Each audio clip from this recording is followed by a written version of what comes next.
DPR dan KPU akhirnya satu suara untuk menggunakan putusan MK sebagai dasar pencalonan dalam pilkada serentak.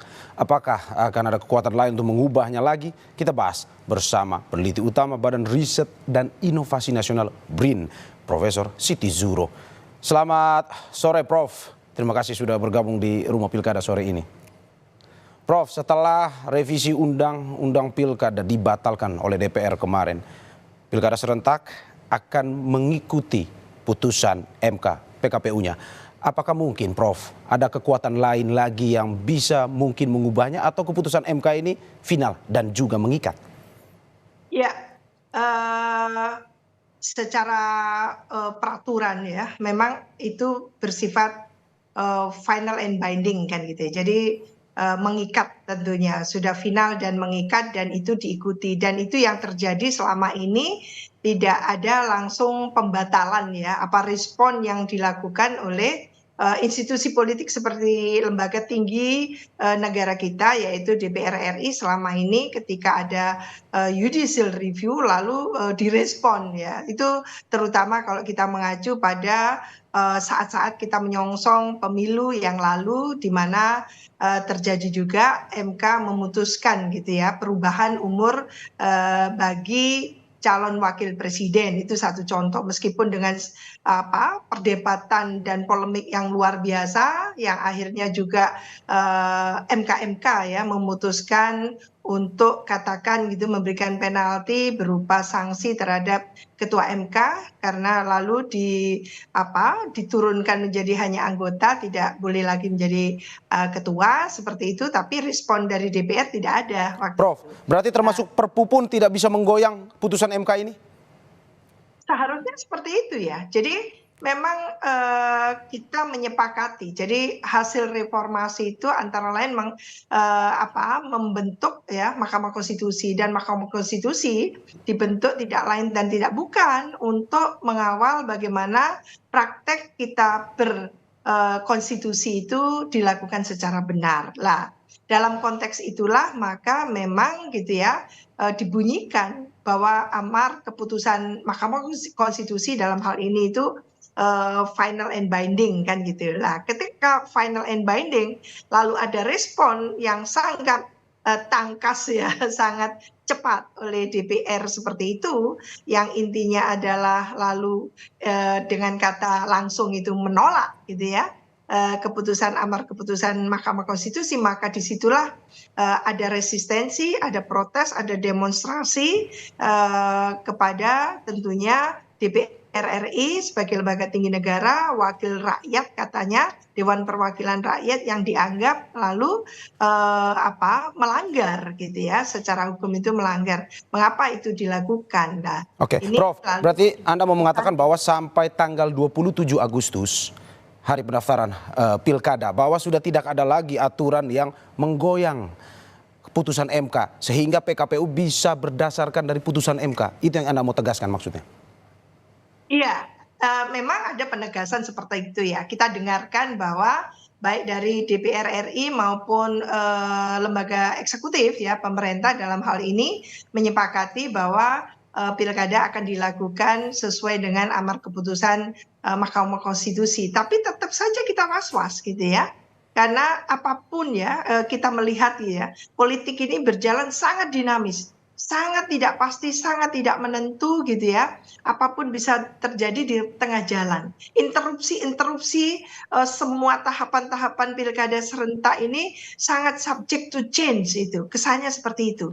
Nah, ketidakpastian itu sendiri tentunya sangat berpengaruh terhadap kita melaksanakan ya kualitas dari pilkada itu sendiri. Maka sekarang kita sedang senang sebetulnya bahwa provinsi, kabupaten, dan kota bisa gitu ya menyaksikan rakyatnya itu ada calon lebih dari satu.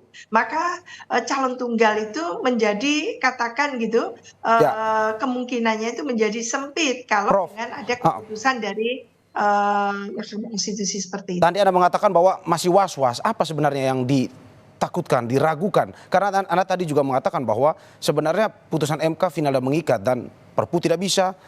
DPR revisi undang-undang pilkada sudah dibatalkan. Apa sebenarnya yang perlu diwaswaskan, Prof?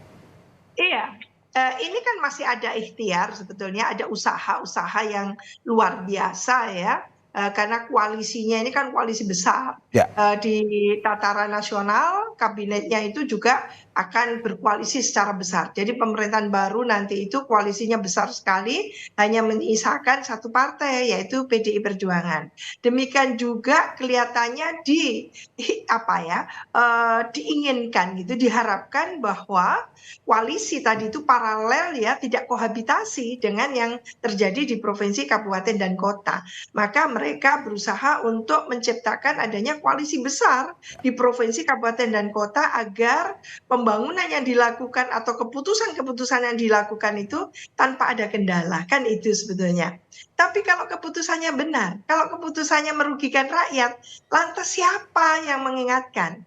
Nunggu lagi energi dari masyarakat yang berhimpun lalu melakukan demonstrasi seperti ini. Itu kan energi besar sekali gitu kan. Nah, ini yang kita khawatir karena masih ada yang belum tuntas dengan prasyarat umur gitu ya untuk calon kepala daerah dalam pilkada yang disebutkan gitu ya. Umur ketika mendaftar itu harus mencapai katakan gitu ya 30 tahun kan gitu ya, atau 35 tahun kan gitu. Nah, ucapan yang precise tadi itu apakah sudah oke keputusan dari Mahkamah Agung yang lalu itu lalu bisa ditindaklanjuti oleh Perpu ya melalui ya. tentu KPU yang melakukan, atau itu sudah final, atau ini ada masih keinginan untuk Oke. mengundur-undur waktu pelaksanaan dari pilkada itu sendiri. Oke, Prof. Anda tadi sedikit menyinggung soal koalisi juga. Ini terkait dengan putusan MK beberapa saat lalu. Apakah mungkin menurut Anda peluang mengubah peta politik, peta koalisi yang sudah terjadi hingga saat ini? Seberapa besar peluangnya, Prof? Iya, kalau secara peluang itu kan ini peluangnya besar. Tapi peluang besar tadi itu, peluang yang bagus, yang sangat positif ini, apakah bisa ditangkap, direspon ya oleh partai-partai sehingga partai-partai tadi itu tidak deadlock kan gitu. Ya, Katakan kayak di daerah Jakarta gitu kan, yang tersisa hanya PDI Perjuangan. PDI Perjuangan sudah sangat memenuhi syarat ya berdasarkan amar keputusan Mahkamah Konstitusi untuk mengusung paslonnya. Lah, apakah itu digunakan oleh PDI Perjuangan gitu ya? Pastinya kelihatannya akan digunakan kan gitu. Bagaimana dengan daerah-daerah lain? Baik itu di provinsi lain maupun kabupaten dan kota. Ini yang kita harapkan betul-betul nantinya amar keputusan Mahkamah Konstitusi itu dimaknai gitu ya dan ditindaklanjuti oleh partai-partai politik yang tidak tertegun hanya melakukan koalisi besar, masih ada yang tersisa-sisa itu untuk melakukan katakan gitu ya mengusung paslonnya ya. ya. Karena paslon tadi itu disyaratkan cukup ini ya turun persentasenya dan memungkinkan partai-partai untuk juga mengusung. Lah ini tergantung partai politiknya, karena partai politiknya ini apakah masih angin-anginan gitu ya, apakah masih betul-betul ada keinginan yang luar biasa untuk menghadirkan kompetisi kontestasi yang betul-betul gini nanti memberikan pembelajaran kepada masyarakat. Jadi tidak lalu ujung-ujungnya adalah calon tunggal melawan kotak kosong, atau mungkin calon tunggal diciptakanlah paslon yang kira-kira hanya memenuhi syarat supaya lebih dari satu paslon. Oke, kita harapkan memang pada akhirnya dari sini memberikan banyak paslon untuk bisa dipilih oleh masyarakat. Tetapi keputusan MK ini juga berpengaruh terhadap pilkada Jawa Tengah, di mana Kaisang sendiri digadang-gadang untuk maju sebagai wakil gubernur dari Ahmad Lutfi. Melihat putusan MK ini, lebih cair Ahmad Lutfi bisa berpasangan dengan siapa saja selain Kaisang, mungkin dengan Gus Yassin, atau bagaimana Anda melihat di pilkada Jawa Tengah sendiri, Prof? Iya, jadi kemungkinannya jadi besar ya dalam hal ini ya. Jadi memberikan peluang pada partai-partai khususnya di Jawa Tengah dalam hal ini gitu ya.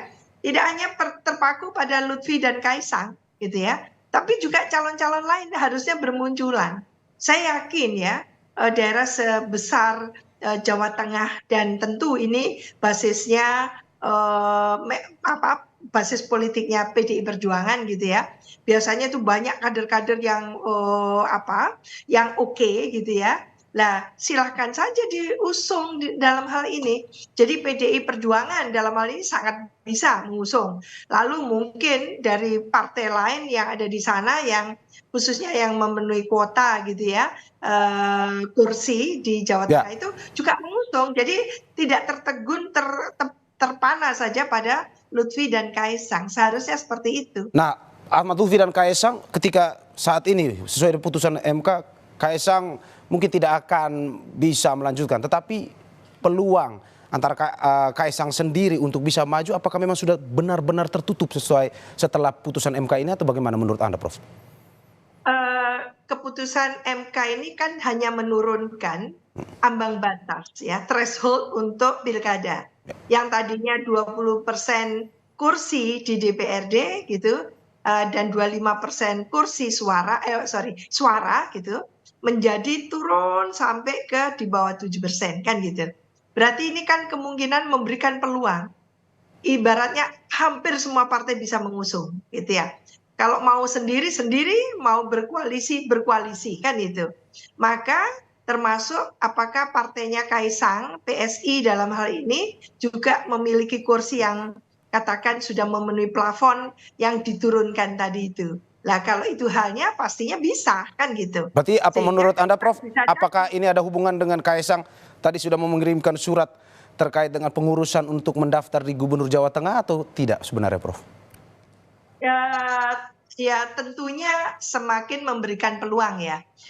Tanpa ada keputusan dari amar keputusan Mahkamah Konstitusi, Kaisang pun sudah menurut survei katanya kalau pas surveinya cocok gitu kan, maka survei itu dianggap benar kan, sehingga dia nomor 1 gitu kan, ada di nomor 1 melulu kan gitu untuk di Jawa Tengah, tapi tidak untuk di Jakarta. Maka dia akan maju di sana. Tinggal siapa, Kaisang dengan siapa. Apakah dia cagup atau cawagup. Yang lalu mungkin baru cawagup. Karena Pak Lutfi adalah cagup gitu. Tapi melihat sekarang ini bisa cagup kan gitu. Jadi apalagi kalau dia punya kursi atau ada koalisi lain. Kalau Pak Lutfinya tidak mau menjadi cawagup kan seperti itu. Jadi menurut saya peluang Kaisang jadi lebih besar dengan sendirinya gitu. Oke, peluang Kaisang masih besar dan dinamika politik usai putusan MK masih terus bergulir dan masih terus cair. Terima kasih Prof. Siti Zuhro atas dialognya sore ini. Sehat selalu dan terima kasih sudah bergabung dengan Kompas TV.